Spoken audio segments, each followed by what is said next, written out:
Okay, it's 3 o'clock. If everyone would please stand, and Logan, would you lead us in the Pledge of Allegiance, please, sir? Of course. I pledge allegiance to the flag of the United States of America and to the republic for which it stands, one nation, under God, indivisible, with liberty and justice for all.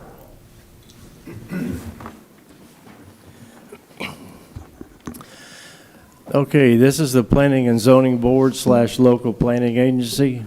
It's an advisory board which makes recommendations to the county commissioners who will make the final decision on all these items. Items H1 and H6 are LPA items. Items on today's agenda will be heard by the county commission on February 6, 2025 at 5 p.m. When a motion ends in any kind of a split vote, a roll call vote may be taken to ensure accuracy. As a reminder, each member who makes a motion or a second needs to turn their microphone on so that your voice is on the record. Speakers for public comment on agenda items will be given 5 minutes. At this time, is there any board member who has had any ex parte communication regarding any application? Please disclose so now.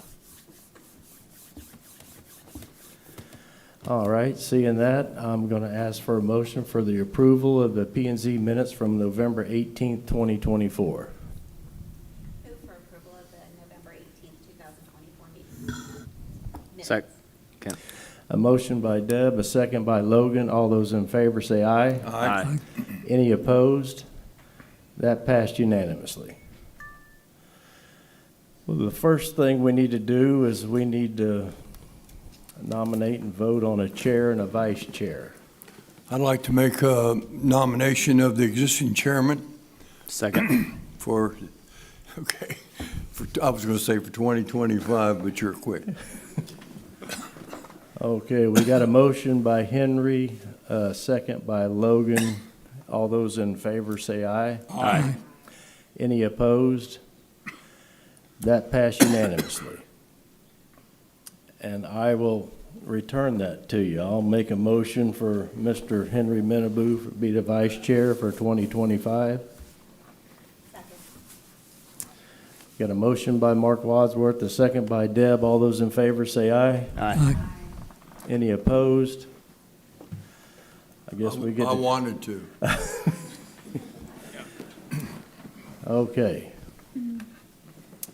Item H1, please. Good afternoon, Mr. Chair. Also, before I read this into the record, I'd also like to introduce myself formally to you all. My name's Trina Gilliam. I'm going to be the acting interim planning and zoning manager. So look forward to working with you all. All right. Congratulations. Thank you. Okay, so the first item, it has a companion with it, so I'm going to read both items into the record. However, they will need a separate recommendation. RHR Construction and Development, LLC, requests a small-scale comprehensive plan amendment, 24.012, to change the future land use designation from PI to Res 4 under application number 24 SS 00012, tax count number 2320049 in District 1. Application for RHR Construction and Development, LLC, requests a change of zoning classification from GU and RU-1-11 to RU-1-11 under application 24Z 00042, tax count number 2320049, located in District 1. Okay. All right. Is the applicant here? If you could please come up, sir, and get as close as you could to that microphone. State your name and address for the record. Absolutely. Trey Robinson, 640 Amore Drive, Cocoa, Florida. And a little bit about what you're wanting to do here. Sure. I have some documents. Do you mind if I pass them out? I've got some exhibits, or is that not allowed? Has he entered those yet as an exhibits? It's the comprehensive plan amendment. If not, it's okay. I can read through it. We can take it in, but I haven't seen it, so I'm not sure if it has been entered previously. You want to take that over to her, let her look at that, or? And just to clarify, Mr. Chair, when you do give that document to us, we're going to have to keep it. So if it's useful for your presentation, if you want to hold on to it. Okay, very good. Thank you. Thank you very much. Okay. Like I said, my name is Trey Robinson. I represent RHR Construction today. Thank you for hearing me, ladies and gentlemen of the board. Today I'll be discussing the lot at 3970 Curtis Boulevard.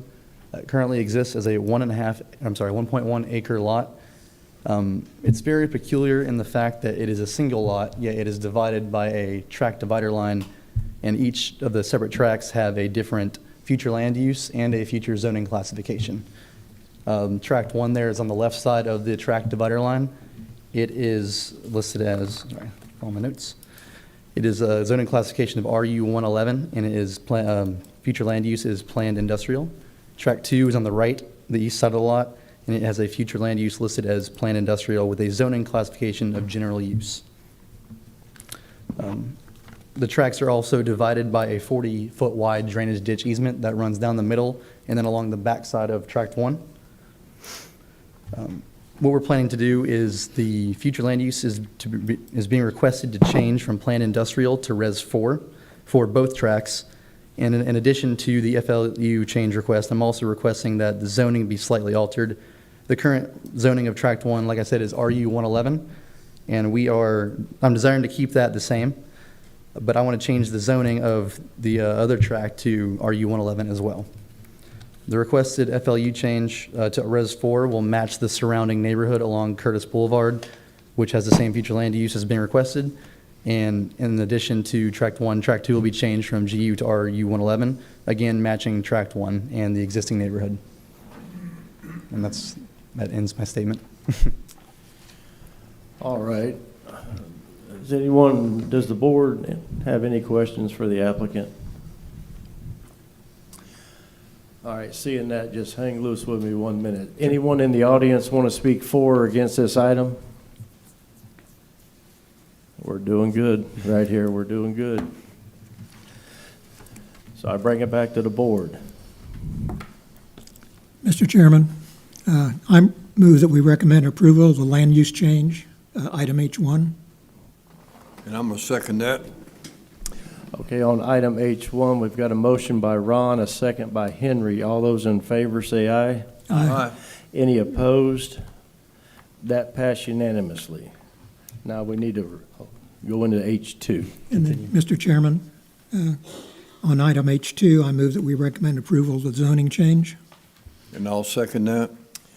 Item H2, a motion by Ron, a second by Henry. All those in favor say aye. Aye. Any opposed? And that passed unanimously. Thank you very much. All right, thank you, sir. Have a good day. Nice job.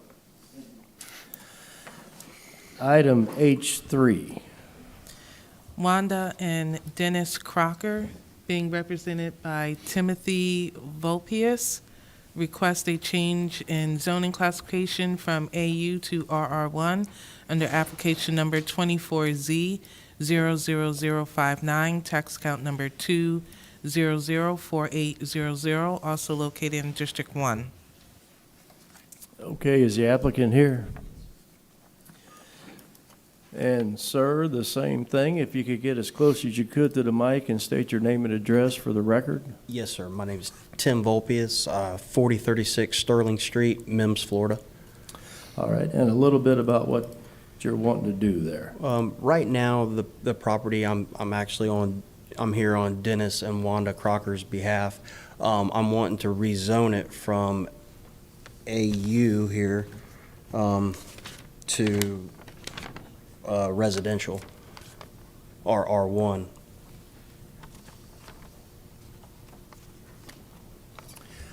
And And that's about it there? Yeah, Any mine's reasoning behind that, or? I'm wanting to build a house on it for me and my two sons.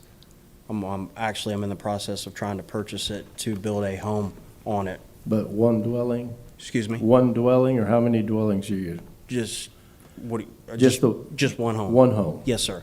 Yes. All right. Is there anyone in the audience want to speak for or against this item? All right, seeing that, I bring it back to the board. Do we have any questions for the applicant? Mr. Chairman, I move that we recommend approval of the zoning change. We had a motion by Ron and a second by Erica. All those in favor say aye. Aye. Any opposed? That passed unanimously. Okay, thank you very much. All right, thank you. Item H4. Luz Nelly Nungales requests a change in zoning classification from AU to RR1 under application number 24Z00060, tax account number 2509830, located in District 2. Is the applicant here?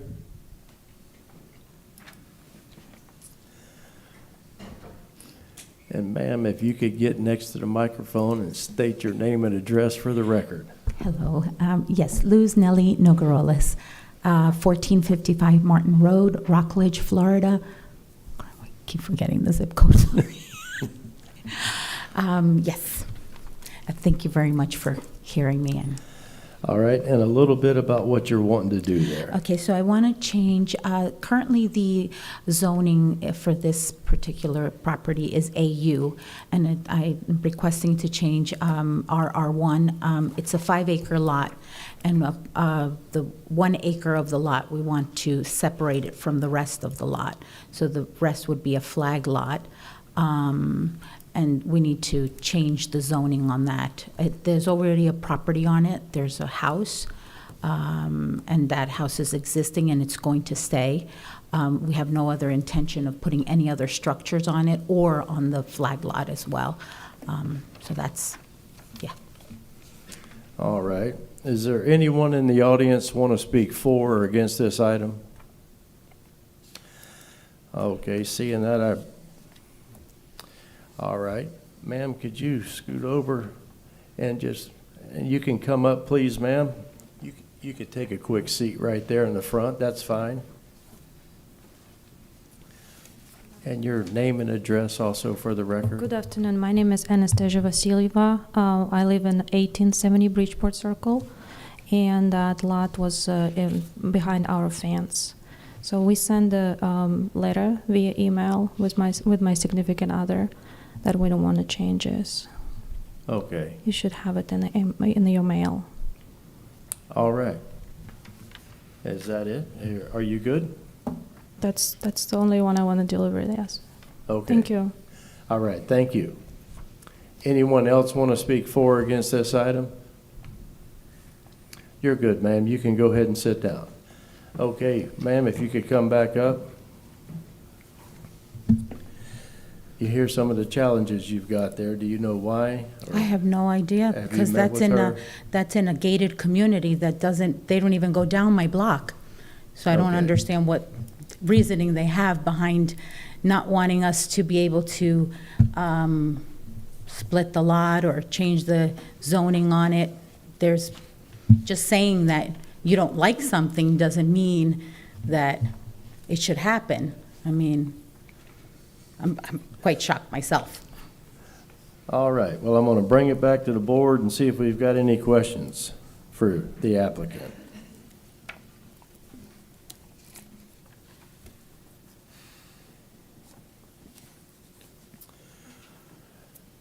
Any questions for the applicant? Yeah, Mr. Chairman, I don't see a problem with her request, and I move that we recommend approval of the zoning change. I'll second that.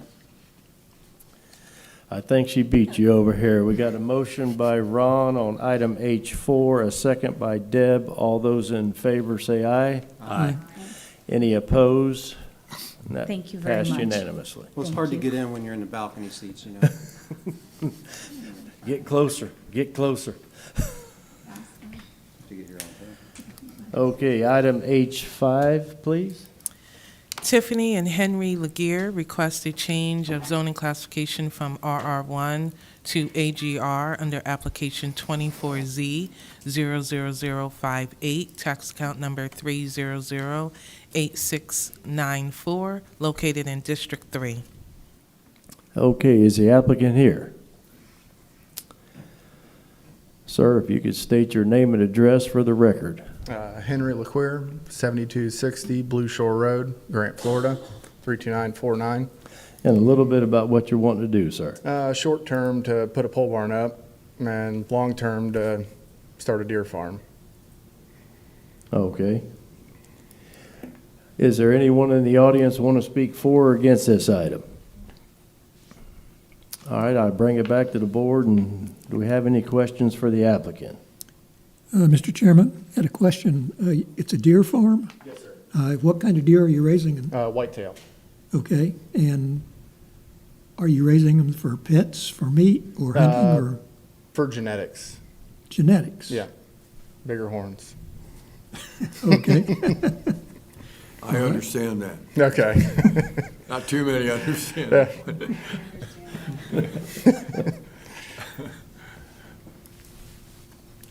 Can you go into a little bit more detail?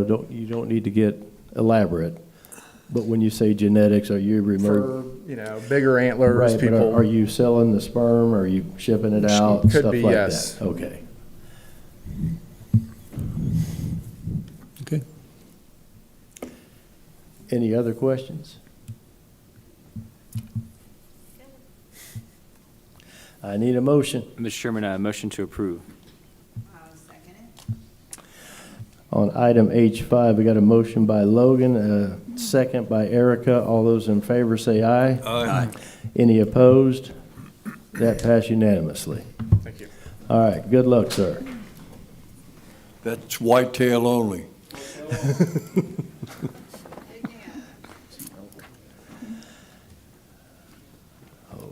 We get to start 2025 with Ms. Rosinka. Item H6 and H7, I will read into the record together. However, they will need a separate recommendation.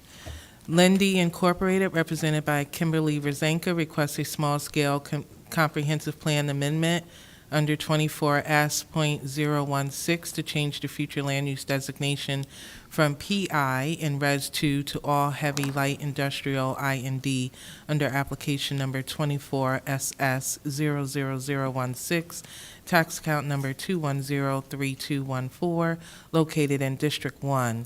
Lindy Incorporated, represented by Kimberly Rosenka, requests a change in zoning classification from IU to IU1 under application 24Z00062, tax account number 2103214, located in District 1.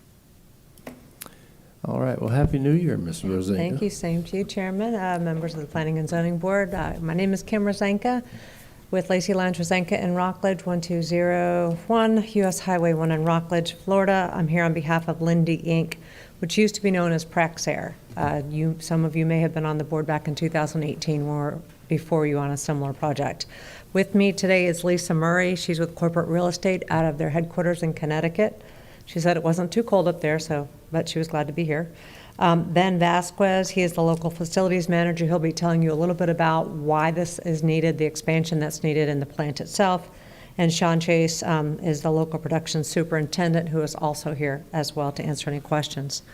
Lindy is an industrial gas company that supplies products to support contractors at KSC and NASA. The property's future land use designation is currently planned industry and residential, and the applicant seeks to change land use to heavy industrial. They also want the zoning to be heavy industrial either. It's about 10.46 acres.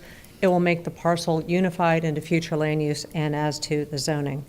Property is in rural Mims, north of Titusville city limits along the Indian River, west and adjacent to the FEC Railroad, 4 miles north of Maxborough Causeway, 8 miles south of the Volusia-Brevard County line, just to give you a perspective.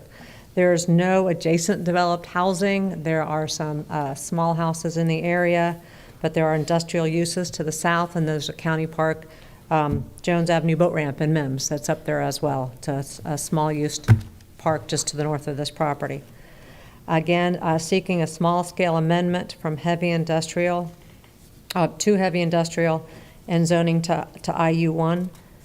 This is about half of the site, again, trying to unify the parcel, and the purpose is to expand its plant and to add another cold box. Because of all the launches going off at NASA and KSC and the Air Force Base, Space Force Base, this expansion is needed to meet demand for what is going on out there. So I'm going to let Ben Vasquez, he's the local production facilities manager, explain Praxair and what they intend to do with the expansion. He has a little packet to show you, just to give you a little more information, and to show you where the plant expansion may be, because I know there's a concern about wetlands.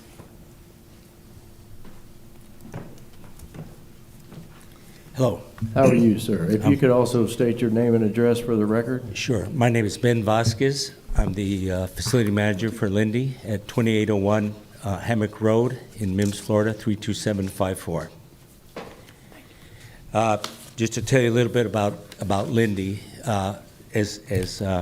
Rosanka mentioned, formerly Praxair, originally we were Union Carbide back in the 60s.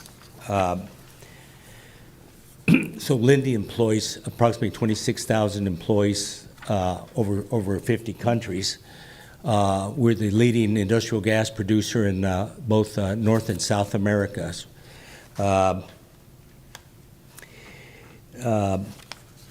Lindy's a good corporate citizen and named to the Dow Jones Sustainability World Index for the 22nd consecutive year.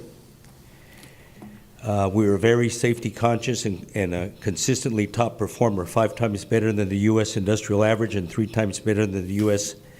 Chemical industry average. Lindy's committed to applying American Chemistry Council responsible care, the security code, to ensure that we continue to effectively protect our employees, our customers, and our community. As I mentioned, Lindy, formerly Union Carbide, built and commissioned the original air separation plant in Mims, Florida in 1966. It was primarily built to support NASA and the space industry, going all the way back to Mercury missions, Apollo, Space Shuttle, and everything since that year. For over 100 years, Lindy's taken something as fundamental as air and turned it into ways to make industrial plants operate cleaner and more productively, for food to taste better, for breathing to be made easier, manufacturing process more effective, and the ability to drive rockets into space. Our plant produces 3 non-hazardous products: liquid oxygen, liquid nitrogen, and liquid argon. Today, as well as supporting NASA, we support the private rocket companies as well. We supply both SpaceX and Blue Origin. We support customers in the steel business, such as Gerdau Steel in Baldwin, Florida. We distribute breathing oxygen to most every hospital in Central and South Florida, Northern Florida as well. And I can go on. Our current staff is myself as the facility manager. Our production superintendent, Sean Chase, is here with me today. We have a distribution superintendent, 4 technicians. We've got 23 tanker drivers right now and 2 mechanics. We follow and comply all relevant EPA regulations and all relevant Florida Department of Environmental Protection regulations as well. We have several licenses and certifications where we're often audited by these environmental authorities as well. So the growing demand for oxygen in the space industry is the main reason why we want to expand our plant now. Our concept rendering shows the plant expansion, shows its new equipment. Much of the existing plant equipment and buildings will be reused. Lindy plans to invest approximately $100 million in this next plant expansion project. The expansion will yield economic benefits, increasing employment, creating opportunities for local community with more drivers, technicians, mechanics, supervisors, likely developing a new distribution facility. Essentially, our production facility our footprint is overgrown, and someday soon we'll have to relocate our trucking, our truck shop and our fleet. All right. Let me, Yes, sir. has that plant, to the best of my recollections, been there since the 60s? Yes, sir. That's what I thought. Yeah, construction started early in '65, and the plant was finished and completed and commissioned in 1966. It's a Yeah. very clean operation. It's, Thank you. yeah. I thought it'd been there a good while. Okay. That must be my question. Mr. Chair, if I may, note for the record, the documentation that Ms. Rosinka passed out to everyone's staff has not had an opportunity to review that. Also, this request is only for the rezoning. It is not for the use of heavy industry. That requires a conditional use permit. So the applicant will need to return with a conditional use permit application for that use. All right, thank you, ma'am. You aware of that, Kim? Yes, she stole my thunder. I had it in my presentation. So if you look at page 3 of what Ben showed you, that's what the plant looks like today. In 2018, we came before you and we had some rezonings outside of the property. So we were able to build that tall structure in the back left corner, which would be the northeast corner. That's the cold box. It's 126 feet tall. And what they want to do is put a second cold box. I don't know exactly what it does, but we can ask Mr. Vasquez if we need to. But the intent is to expand it so they can increase production. And so that was built in 2018. There has been construction in 2018 in this area besides the manufactured home. On page 4, you'll see a little, it's really hard to see on page 4, but also on page 5, there's kind of what the new site plan would look like. It hasn't been reviewed by staff, it's conceptual. The reason we're not here with the conditional use permit is because we need a full-blown site plan to show you based upon the requirements of the code. So if also too, you know, site plans are expensive. If you don't get the zoning for heavy industrial, then you know, we wouldn't spend that money.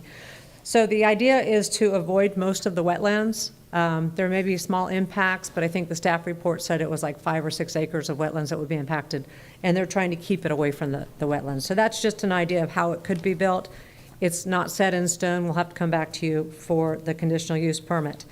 Also, at that time, any conditions can be put on the use of this property. Whether, I know there was issues raised about noise and lighting and things like that. Those are all one performance standards that would be done at the site plan stage or after, but it's also things that you can look at when you do the conditional use, and that's where it's more appropriate than to put it in zoning or future land use. When you look at the maps in your packet, I mean, it's a quilt. It's a patchwork quilt. So it's kind of messy. The future land use map, we're trying to make that all the light purple color, although the dark purple color will still stay along the river. Also, in 2018, the Praxair, now Lindy, said that they would not develop that area on the west side, on the east side of the railroad. So that purple PI on the east side of the railroad is intended to stay in its natural state and not to be developed. And then again, the same with the zoning to change the IU to the IU1. So it would be one consistent zoning and future land use on the west side of the railroad.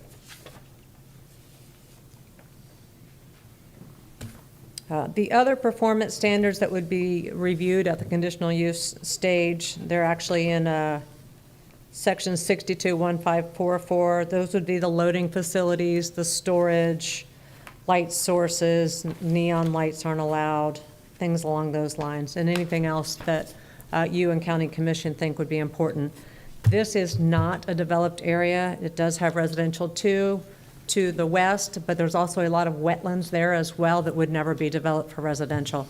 So with that, this is something that's needed. It's been there since 1966.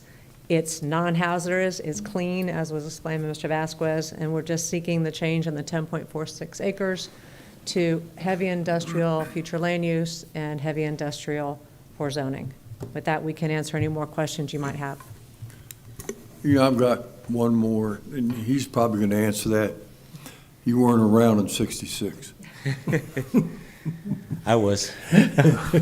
Have you had, negative news travels really fast. Have you had any significant issues with that plant over the 50 years or plus it's been there? No, sir. At our last hearing, we had one a neighbor, resident, who owned a kayak store, and his concern was that we would affect the natural coastline there because he had planned to use the Jones fish camp and make a kayak and do tours and stuff. It never happened. So he had concerns that maybe we were a polluter or we were going to hurt the environment. After meeting with him, showing him our operation, assuring him that his plans would not be impacted, he was fine. But other than that, no, sir. The plant that's on North Courtney on Merritt Island. Yes, sir. You all are probably not affiliated with them. That is our competitor. Yes. Okay. That's what I thought. Okay, that's the ones I have. Okay. Mr. Chairman? Yes, sir. Mr. Ron? Yeah, you mentioned, what are you going to do with your trucks?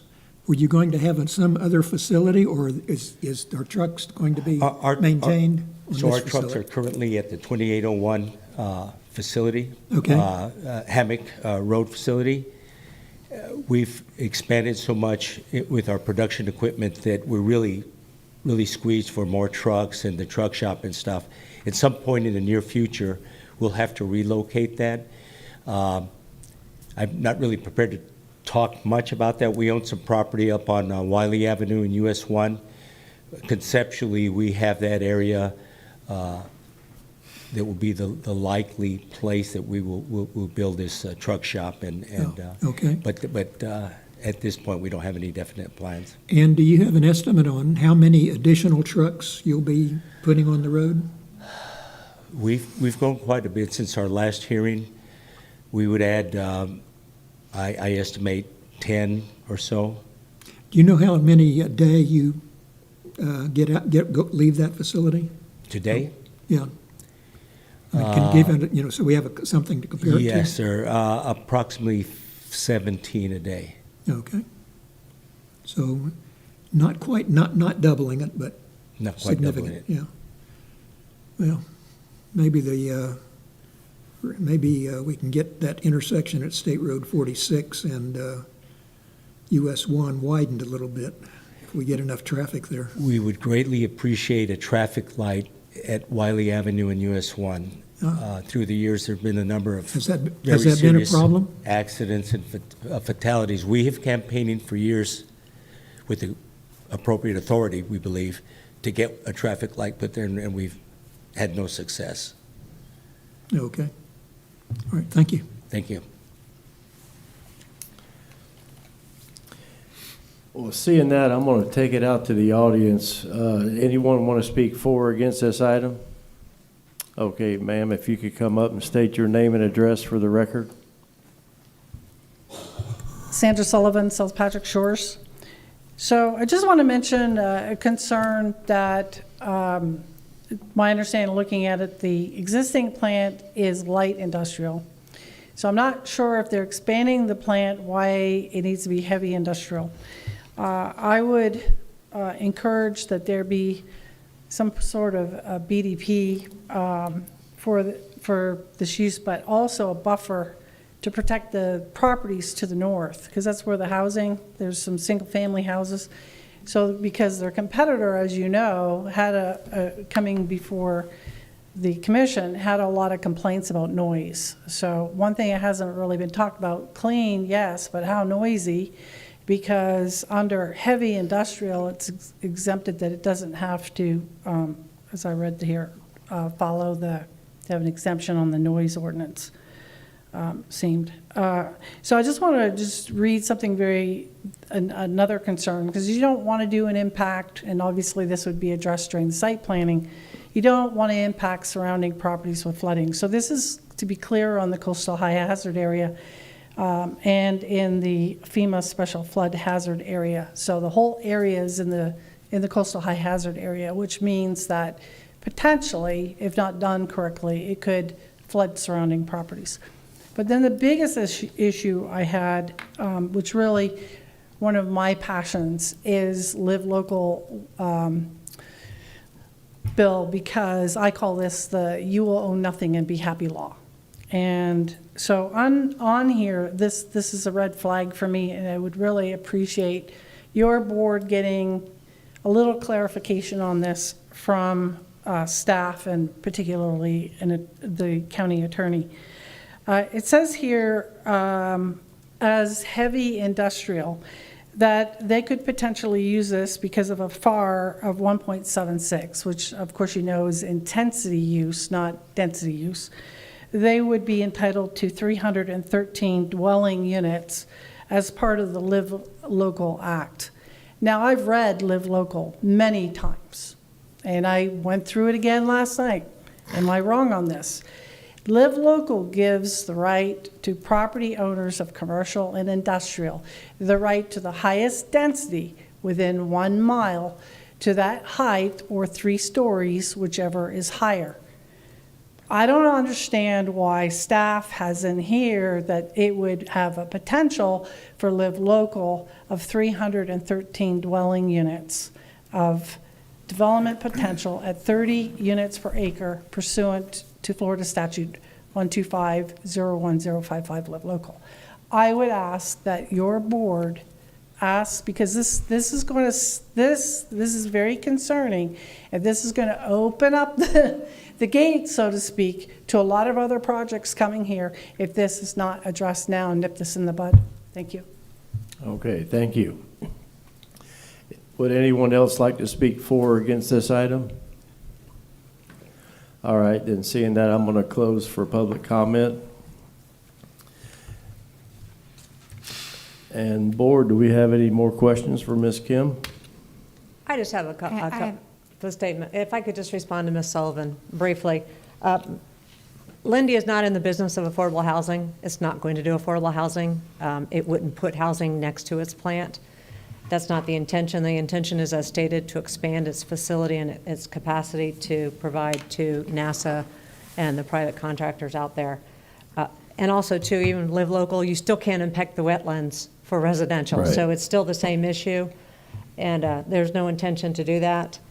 Again, if you look at the zoning map, where the plan exists right now is heavy industrial. Otherwise, we wouldn't need to rezone. So we're rezoning the portion that's not where the plant is located, if you look at the map. And again, buffers and light and things are either site plan issues or conditional use permit issues.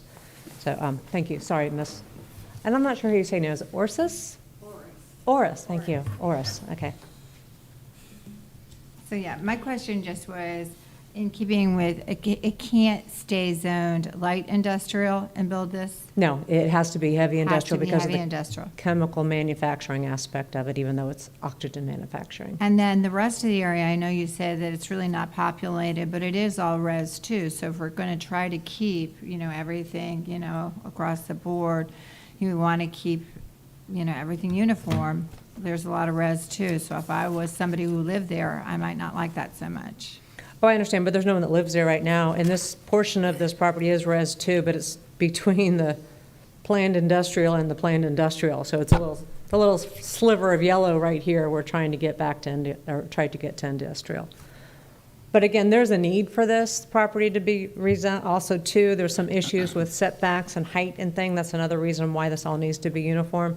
And also, the practical matter is when you try to give the legal descriptions to change the zoning, it's really tough to find a legal description for Res 2. It's just hard because of the way the county has kept their records. So that we're just trying to unify the zoning and future land use.